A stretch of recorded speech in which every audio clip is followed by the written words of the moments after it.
Wait a minute. Have you heard the strange tales of the Whistler?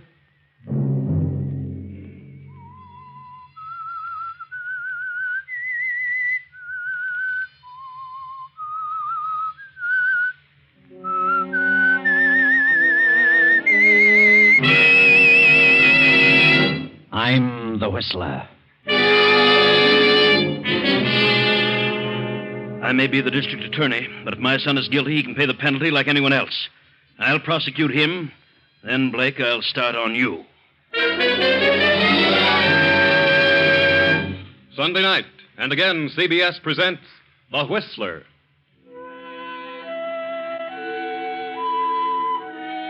I, the Whistler, know many things, for I walk by night. I know many strange tales, many secrets hidden in the hearts of men and women who have stepped into the shadows. And so I tell you tonight the unusual story of the Weakling. Young Clyde Banning, son of District Attorney Banning, steps out of a nightclub following a gay New Year's Eve party. An expensive limousine pulls up to the curb, and Clyde gets in. Clyde has done some careless driving lately, had his driver's license revoked, and is now forced to be driven about by Rawlins, the family chauffeur. Where to now, Mr. Banning? Let's go home, Rawlings. Not yet, Clyde. Hey, look. What are you doing in here? I thought you were still in the club. I didn't think you even knew I was there. Well, I saw you a couple of times. Why have you been avoiding me, Clyde? You know how it hurts me. What's happened? Take Miss Blake home, Rawlins. No, I won't go home. I won't be brushed off like this without an explanation. You know how much I love you, Clyde, and I can't go on like this any longer. Please, Ellen, this is no time to make a scene. Clyde, you know you love me. Let's get married right now, tonight. Please, let's not talk about it now. I will talk about it now. Rawlins, pull up, please. I won't get out, Clyde. I won't. I'll drive, Rawlins. You can take a cab home. You'll drive, but listen. Go on, here. Rawlins. I'll take Miss Blake home. Don't take me home, Clyde. I've got to talk to you. Please, drive down to the Ocean Highway. All right. All right, but cut out the melodrama.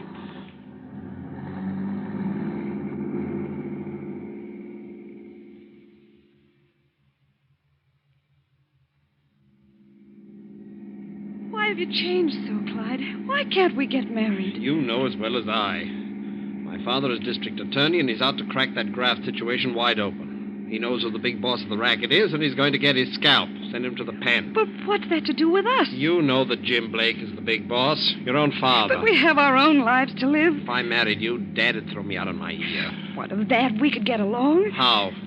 Your father won't have a dime when this is over. Besides, Dad is up for re-election. How would it look?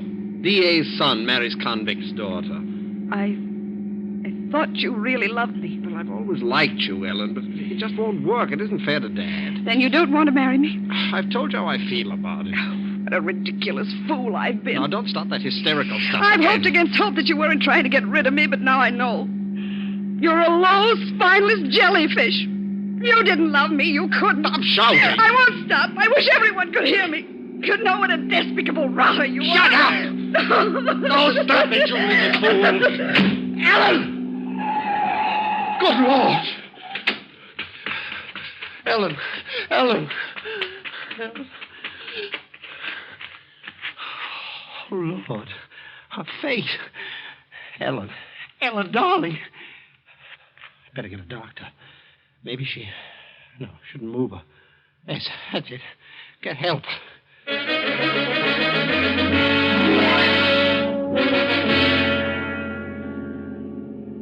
Yes, Clyde. Better get help. There, just ahead, the low lights of a service station. Hurry, Clyde. Maybe she's still alive. What's the trouble, Clyde? You're slowing down. Oh, they might think I did it. Think I pushed her out. She's dead. She must be. No one knows. Better drive on. You've passed it now, Clyde. You've really fixed things now. You should have stopped. Clyde's fear increases with every mile. He slips the car into the garage and hurries quietly to his room. But he doesn't sleep, not a wink. His head throbs, and with every thump of his heart, Ellen's words ring in his ears. Low, spineless jellyfish. Low, spineless jellyfish. Ellen, please, I didn't mean it. Forgive me, please.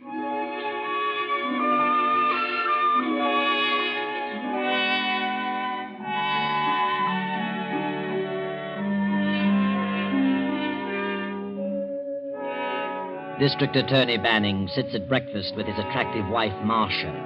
Marcia is Clyde's stepmother. The district attorney scans his morning paper as Clyde, pale and worn, slips into his place at the table. What do you think of that? What is it, Henry? Jim Blake's daughter was found dead on the Ocean Highway early this morning. Oh, they found?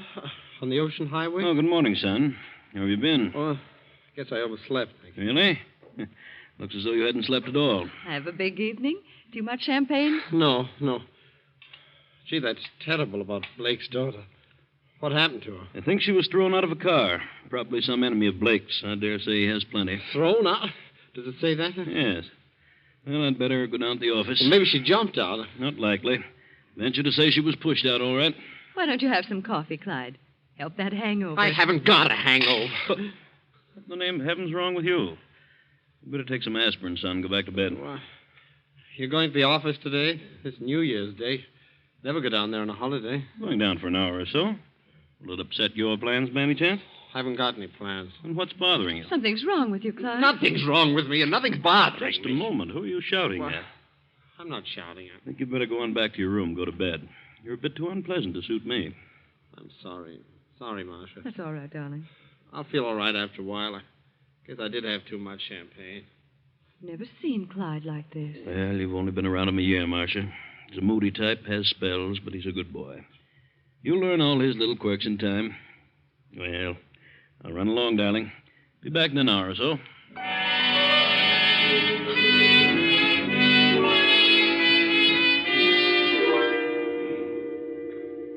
I beg your pardon, Mr. Clyde. Yes? What is it, Thompson? Rawlings, the chauffeur, would like to see you, sir. Oh, yeah? All right, send him in. He'd see you, Rawlings. What do you want, Roland? I'd like to have a little talk with you, Clyde. Yeah? What's on your mind? Where did you go last night after you dismissed me? What business is that of yours? Well, I just thought I'd ask you. Got in around 2:30, didn't you, Clyde? What of it? Thought maybe you knew what happened to Ellen Blake. I took her home. What happened after that, I don't know. She kind of put the pressure on you, didn't she? What do you mean? I heard her. Heard every word you both said. She said she was determined to get married. So what? Well, it wouldn't be so good for you if I was to tell about last night. No? Oh, you made a big mistake when you let me out of that car. If you let me drive her home, why, you might not be in this jam. Who said I was in a jam? I say so. What if you do tell what you know? That doesn't prove anything. Oh, I got better proof than that. What? Ellen Blake's handbag. I found it in the car this morning. Here it is. What? Her initials on it, some personal effects inside. Oh, yeah? Now, I'm the only one who knows about all this. If I talk, you're certain to get a rope around your neck. I didn't kill her. She jumped out. Yeah? Can you prove that? No. If I tell about the argument and establish the time, you wouldn't have a chance. I didn't kill her, I tell you. How'd you like trying convincing a jury on that? No. Well. But you know, I don't have to say a word about it, Clyde. Why should you? It all depends on you. What do you want? Oh, I could use a little money. How much? $2,000 or $3,000. Where would I get that much? You get a nice allowance every month. You're a dirty rat, Rawlins. I didn't like your looks when you came here 3 weeks ago. I thought you looked like a crook. I'll have you fired. I don't think you will. You can't afford to. Do I get the handbag? No, not until you pay off in full. Suppose I tell you to go to the devil. And you'll be in jail within an hour. I mean business. Okay. Okay, I'll pay as much as I can each month. I don't want to wait too long. I'll try to get it as soon as possible. I want that handbag. You'll get it, kid. When I get the $3,000.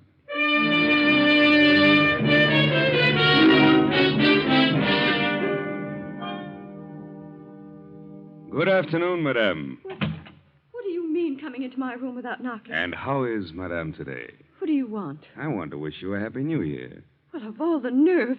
You get out of here. Now, don't get excited. I thought you might like to talk to me. What do you mean? Well, I've got a little information that might be of interest to you. Information? What are you talking about? I'm talking about Clyde. What about him? Well, I was just wondering what would happen if your husband had to prosecute his own son for the murder of the daughter of the man he's out to break. Are you crazy? What do you mean? Clyde murdered Ellen Blake. Threw her out of the car. What? How do you know that? She was in love with Clyde. He was trying to shake her. I drove them away from a nightclub last evening. They had a very serious argument. Yeah, and then he let me out and drove the car himself. That doesn't mean anything. Ellen Blake was killed about 1 a.m. Clyde came in about 2. Good heavens. This morning I found this handbag in the car. It's Ellen Blake's. If I were to tell what I know about it and produce his handbag, Clyde would have a rope placed around his neck by his own father. I doubt very much that the DA would ever be reelected. How could Clyde do such a thing? Well, he must have lost his head. She was pretty insistent. But you don't have to say anything about this. Oh, I wouldn't have to. If this came out, Henry would be ruined. That's just what I mean. Now, you wouldn't want that to happen, would you? No. And it's all up to you. Up to me? Yes, if I cover up a murder, it might affect my conscience. I might worry a lot. But my conscience might be sad. What do you want? Well, it ought to be worth about $3,000. Why, that's ridiculous. I have no such amount. Then get it. How could I explain what I wanted with $3,000? That's your worry, not mine, baby. Do you know what they can do to you for blackmail? Now, this isn't blackmail, honey. Oh, I'm not threatening to divulge someone's past. It's bigger than that. As a matter of fact, you're going to bribe me to withhold a piece of important evidence. So you see, I hold the aces. Get out of here. Get out. Okay. But I know somebody who has a lot of dough, and I'd just as soon turn the information over to Blake as anyone else. I just want to give you a break. How about this diamond bracelet? Oh, yeah, that'll help.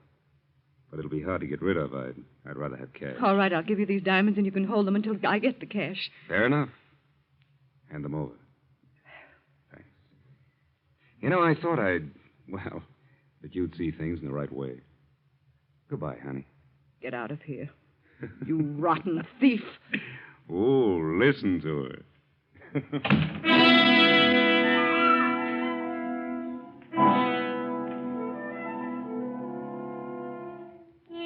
As the days pass, Clyde and Marcia are both turning over every cent they can get hold of to Rawlins. But the going is difficult, and Rawlins becomes more insistent. Then one day, Clyde gets a message to visit the big boss, Jim Blake, Ellen's father. I was told you wanted to see me, Mr. Blake. Yeah. Sit down, kid. Thank you. Everything working out all right? What do you mean? You look a little worried, kid. I thought maybe something was disturbing your sleep. Oh, well, I've been having headaches. I think it's my eyes. Been seeing things, have you? In the dark? No, I haven't been seeing things. I don't know what you're getting at, but nothing's bothering me. Just when was it that you started meeting my daughter, Ellen?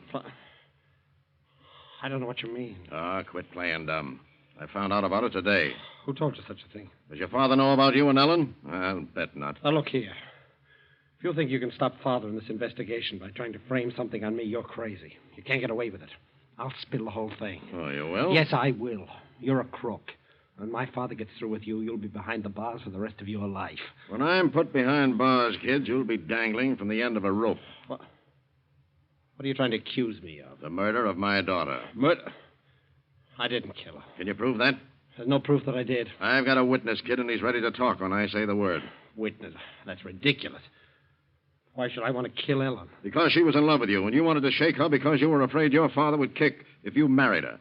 Your father's out to get me, and I'm determined to beat him to the draw. I didn't kill her, I tell you. Ellen left that nightclub with your car New Year's Eve. You had an argument. She wanted to get married. When she got too insistent, you dismissed the chauffeur and drove the car yourself. And out on the ocean highway, you threw her out on the rocks. I didn't. Did you stop? Did you look at her? Her face mangled to a pulp, her body broken to bits on those rocks? I didn't do it. I swear I didn't. I've got a witness to the argument and the time element. You can't scare me. I just talked to Rawlins, your chauffeur. He knows what time you got in, and he found Ellen's purse in the car. I don't believe it. Where's the purse? Rawlins has it. He'll produce it when you get to trial, and your own father will have to prosecute you. Oh, I'll enjoy that. Too bad about that purse, kid. If you'd found the purse and Rawlins didn't know what he knows, you might have gotten away with it.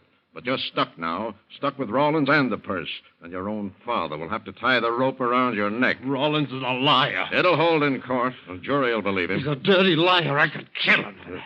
Kill him? You wouldn't do that. Well, he isn't fit to live. Well, you aren't either. But I'm going to give you a chance to keep out of the noose. I'll keep Rollins from talking if you get me a couple of letters.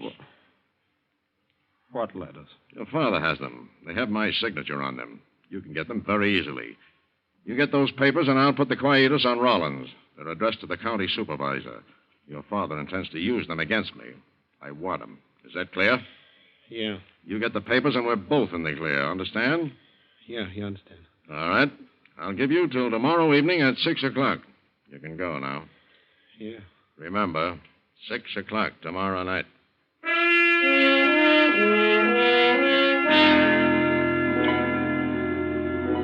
Saturday night passes. Then Sunday dawns with the most startling discovery. Rollins, the chauffeur, has been found dead, shot to death in his apartment over the garage. No evidence is discovered, no weapon, no fingerprints, nothing. Now it is late afternoon. Oh, this is a fine mess. A murder in my own home. Everything will come out all right, Henry. You're certain to find the person who did it. Oh, yes, he may have had some enemies. After all, we know very little about him. He'd only been here a short while. Don't you understand? I'm the district attorney. Murder has been committed in my own home. Why, if I can't bring this to a solution, I'll be a laughingstock. I'll never be reelected. We're trying to help you, Oh, Henry. certainly, yeah. I don't know what I'm going to do, but this has got to be kept from the police department. Once they get into it, it'll be plastered all over the front pages of every newspaper in town. Yes, I'll have to handle this from my own office. Well, neither one of us has been out of the house, and we haven't told anyone. What are you worried about? Surely, a man like Rollins could have had many enemies. Who knows what he'd been mixed up in? Captain Stone to see you, Mr. Banning. Captain...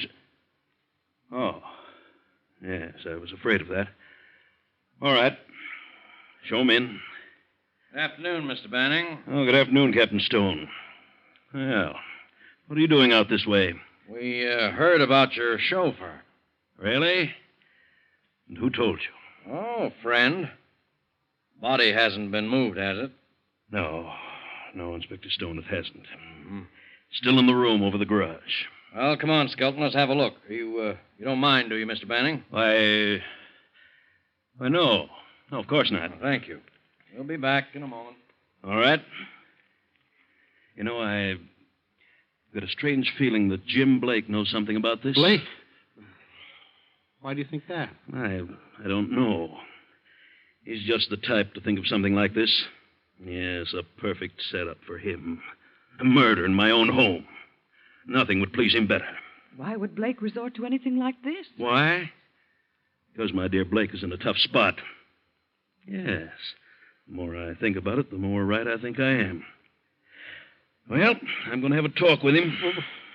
I don't think Blake had anything to do with it. Really? What do you know about it?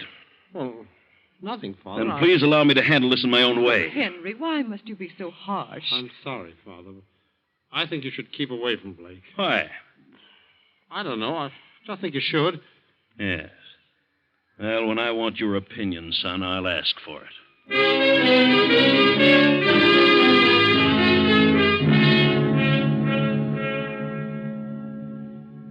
Well, here you are, Mr. Banning. We found it. Found what? We found this revolver behind the garage. Well, No, don't touch it. We want to check for fingerprints. Oh, of course, I know better than to touch it. Fingerprints. Maybe there are none on it. We'll check it just the same. Well, the killer would be a fool to leave his prints on the gun. How do you know it is the gun? We'll find out. Ballistics will know. How will they know who the gun belongs to? Maybe it isn't the gun. We already know who killed him. All we need is proof. No. How do you know? Who did it? Your son did it. What? We were tipped off.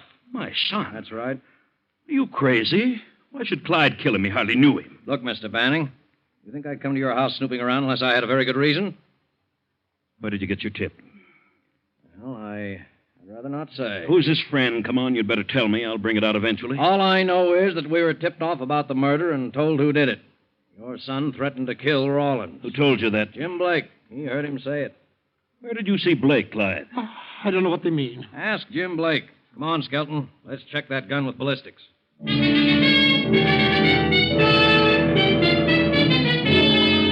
A few hours later, Boss Jim Blake stands in the study facing the district attorney. There is a tense moment as each waits for the other to speak. Well, Banning, what do you want? I know what you're trying to pull, Blake. You're trying to get at me by framing my son with a murder. I'm not trying to frame him. I just told the police that I heard Clyde threaten to kill Rollins. So far, there's nothing but circumstantial evidence. Clyde had no reason to kill Rawlings, and without a motive, Clyde is in the clear. Yeah? You had a scheme in mind to force me to drop that investigation, then your scheme went haywire. You pulled a boner. What do you mean, boner? If Clyde had threatened Rawlins' life, the natural thing for a man in your situation to have done was to approach me instead of the police. Why? Well, you wanted those letters, didn't you? How could you possibly make a deal for those letters now that you've made your information public? I'm way ahead of you, Banning. I'm not so dumb as all that. I'm still holding the aces. What aces? The ones I'll throw down for the letters. I think you're bluffing, Blake. I know why Clyde killed Rollins. I can supply the motive. I'll admit that without the motive, he'd be in the clear. But if I spilled the motive, he'd crack in 5 minutes. I still think you're bluffing. I know you've got a cinch case against me with those letters. But with what I know, I've got a cinch case against your son that will send him to the gallows. Not only that, but if I do spill it, you wouldn't dare show your face in this town again. Sounds pretty gruesome. I can't imagine what it could possibly be. I'll say you can't. Clyde is really in it up to his neck. You really think he's guilty? Certainly, but whether he is or not, he had the motive. And the motive for killing Rollins will lead to something that can be definitely proved. You mean material evidence? I do. So in order to prosecute me, you'll be forced to prosecute your own son. I'll see to that. Now, you hand over those letters, and we'll all be in the clear. Believe me, Banning, I'm not bluffing. Blake, if you're telling the truth, then we're both in a very unfortunate position. You're a crook, and I happen to be a stickler for duty. I can't be bribed. You mean you'd actually prosecute your own son? I do. And if he's guilty, he can take the consequences. I don't believe he is, but I know you are. I think you're crazy. And I still think you're bluffing. Try me. I'll call your bluff. All right, but you'll change your mind, Banning. If you don't, you're a bigger fool than I've ever come across. Let's have it. Get your son in here. All right. Marcia, bring Clyde in here. Yes, Henry. What a sap you are, Banning. Over a couple of punk letters. Duty. Lot of bourgeois. You want me, Father? Oh, you can come in too, Marcia. Yes, Henry.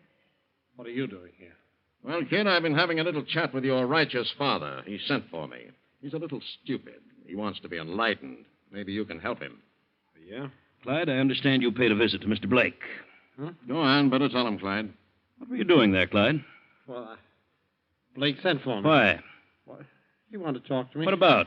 Well, about... What's he been saying? I told him what you said to me. Said about what? About Rollins. What did I say about Rollins? What did you say, Clyde? Nothing. He's lying. Lying about what? We haven't said anything yet. He tried to get me to steal something. Steal something? Now we're getting someplace. Wanted you to steal some letters out of my safe. Yes. He offered me a lot of money. Money? I didn't even mention money. I didn't have Yes, to. he did. What inducement would money be to you, Clyde? You always get everything you want. I offered you something better than money, kid. What was it, Clyde? He threatened me. Threatened to kill me. How do you like that? You're in a tough spot, kid. You better start talking. You threatened to kill Rollins. I did not. I heard you. Why did you make that threat? Well, I was just talking. I didn't mean it. I couldn't kill anybody. But you did say it. But I didn't mean it. What had you done? What did he know? Something prompted you to say it. Now, what was it? Nothing. I haven't done anything. You killed Rollins. You said you would. I didn't kill him. You killed him to shut his mouth. What did he know, Clyde? Blake's lying. He's just trying to scare me. I'll scare you. You killed Rollins to keep him from telling what he knew about you and my daughter, Ellen. What? Your daughter? She was in love with Clyde and wanted him to marry her. He tried to shake her, but when she got too insistent, he threw her out of his car, murdered her. I did not. I didn't. Rollins heard them arguing. Clyde dismissed him and drove the car himself. Rollins found Ellen's purse in the car next morning. Rollins told He's me. lying. I told him Rollins wouldn't talk if Clyde got me the letters, but he killed Rollins instead. Was Ellen Blake in your car the night she died? Yes. Did you dismiss the chauffeur? Yes, but I didn't kill her. She jumped out. She jumped out deliberately. Why didn't you tell this? Well, I was going to, but then I got afraid they think I killed her. Rollins tried to blackmail Clyde, then double-crossed Clyde and came to me. Where's the purse? Clyde probably has it. That's why he killed him. I haven't got it. I don't know where it is. I couldn't find it. Then you were in Rollins' apartment over the garage. Yes, but I didn't kill him. I didn't kill Ellen. Believe you. Yeah? Now, what do you have to say, Mr. Banning? Do I hold the aces? No. I'll bring it to trial. I'll find that purse, if there is a purse. And if he's proven guilty, he can pay the penalty like anyone else.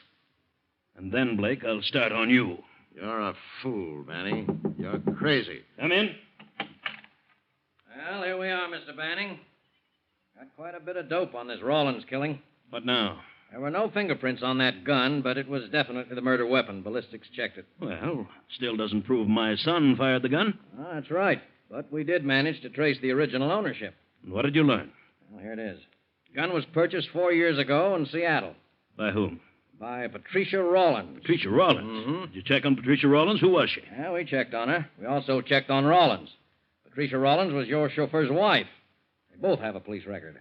Rawlins was a confidence man, 3 convictions. Wife Patricia was implicated as an accomplice. Anything else? Yes, Rawlins disappeared into Mexico 3 years ago. Finally turned up here.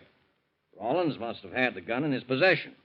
Or the wife had it. In which case, she could have killed him. Quite possible. You'd better try to locate the wife. Oh, here's a picture. We should be able to locate her without much trouble. What do you mean? Good Lord. Marcia, Yes, Henry. look at this photo. Do you know who this is? Yes, Henry. Sorry, Mrs. Banning. We'll check your fingerprints with these on police record just to make sure. You don't need to check them. They're mine. Marcia, don't. Why not, Clyde? It doesn't prove anything. Maybe somebody got into the apartment and killed him with his own gun. That's just what happened. He did have the gun, but I killed him. 3 years ago, he deserted me. Later, I heard he was dead. Then after I'd married Henry, he turned up here. I knew what he was going to do eventually. But I was in love with Henry. Then when he found the purse, he used it to blackmail me. And when he double-crossed both Clyde and me by going to Blake, we determined to get the purse. But he caught us ransacking his apartment. He pulled the gun and struck me. We all fought for it. Clyde wrestled with him, and I got the gun and shot him. Why did you tell Marcia? Why? Why not? It doesn't matter now. Tell me, did she shoot in self-defense, Clyde? Certainly, he'd have killed us both. Well, that will clear you of the Rawlins charge. But what about Ellen? He still killed Ellen. Captain Stone, there's a missing purse. Ellen Blake's purse. I want it. You can start looking in Rawlins' apartment. I'm going through with this, Blake, regardless of the consequences. Take a look at him, Captain. A man who'd sacrifice his own son, his own life, for a couple of measly little letters. What a set.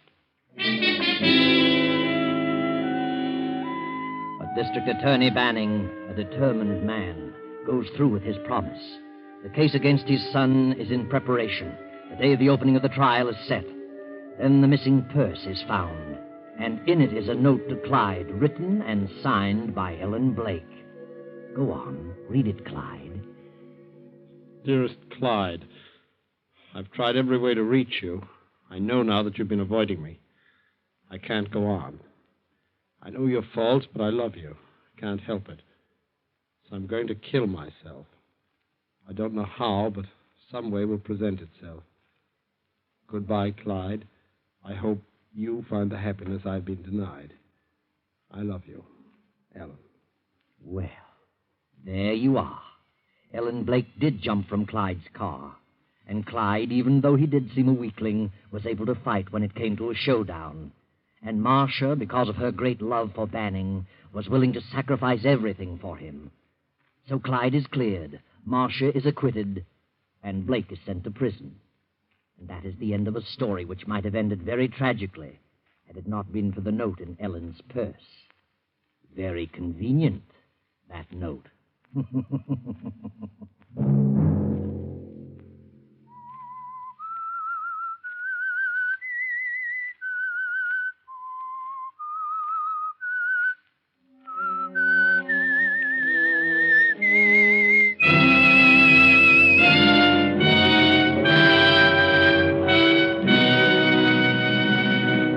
CBS has presented The Whistler. Original music for this production was composed and conducted by Wilbur Hatch. The Whistler is written and directed by J. Donald Wilson and originates from Columbia Square in Hollywood. Next week, 9:30. I, the Whistler, will return to tell you another unusual tale. Good night.